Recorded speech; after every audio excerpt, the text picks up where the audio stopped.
Paying cash for a property seems like it is the American dream. And of course, cash is king, right? Like, so if you're putting in an offer, man, that just is so much more enticing to a seller to have a cash offer, a cash buyer over somebody getting financing. But cash buyers out there, did you know that there are actually some pitfalls to paying cash for a home? So in this video, I want to cover one of those big pitfalls about homeowners insurance. Hi, I'm Jill Thomas, and this is the short version of my longer videos about Sarasota real estate and living in the state of Florida. So grab a cup of coffee and have a little Java with Jill.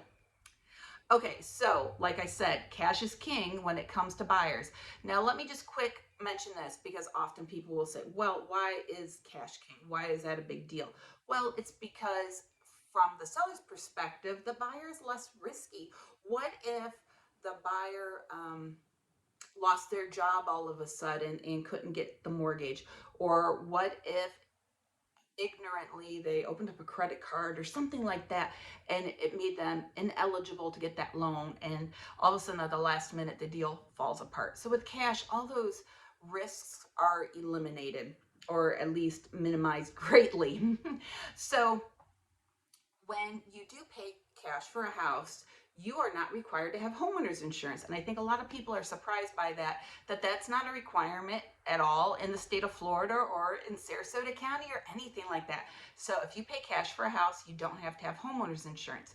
If you get a mortgage, then you definitely do have to have homeowners insurance. So as you may know, that here in the state of Florida in 2022, we have had a couple of good hurricanes, a couple good storms, or even tropical storms.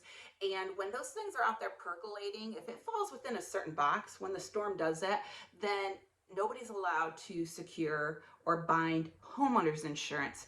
And I think they do that because they don't want people to not be paying homeowners insurance 12 months out of the year, of like, oh no, it looks like the storm's coming, let me quick bind this insurance and then I'm covered. And then as soon as the storm passes, okay, I'm going to cancel my policy. So you're only paying maybe for a week's worth of insurance. So they try to eliminate that or reduce that. So that's the idea behind it. So with the storms this last year, I know that there's a lot of cash buyers in our area, in Sarasota and Manatee Counties. We have as many as 40, 50, 60% of our buyers can be cash. So when the storms are out there and they're percolating, you cannot just go ahead and secure that homeowner's insurance. Oh, there's Carly. I always keep that pillow up there because she likes to sit back there. So I had a buyer this year, supposed to close on the same day that Hurricane Ian hit. And we were working on getting a couple things done, a couple repairs at this house that he was buying, so he could get homeowners insurance, because in the current condition, there was a couple electrical things, one plumbing thing, nothing super major, but just enough that prevented him from getting homeowners insurance. Well, then by the time those things were fixed, he was blocked out. He was locked out where he could not get homeowners insurance before the storm. Now, because the storm hit on his closing day, then the closing was able to get delayed, and then in time he was able to get insurance and we closed and everything was good. But it was kind of scary for a bit. So keep that in mind. Just because you're paying cash, you want to be mindful of a few things.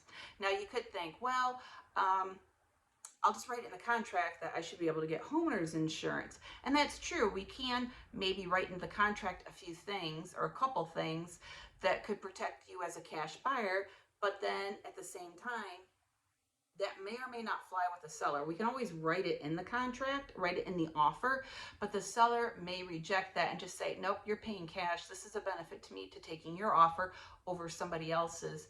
So that's on you. So yeah, we can definitely try. Everything's negotiable. It's not like it's always like an all or nothing type of thing, but just keep that in mind as you are writing those offers, that they can be some pitfalls to cash deals where when you get a mortgage, it does give you as the buyer a little protection and a litso buffer. Okay, I hope this helped you out as you're thinking about writing offers, or even as a seller taking offers. There's so many variables involved in the process. All right, guys, have a great day. Thanks so much for watching.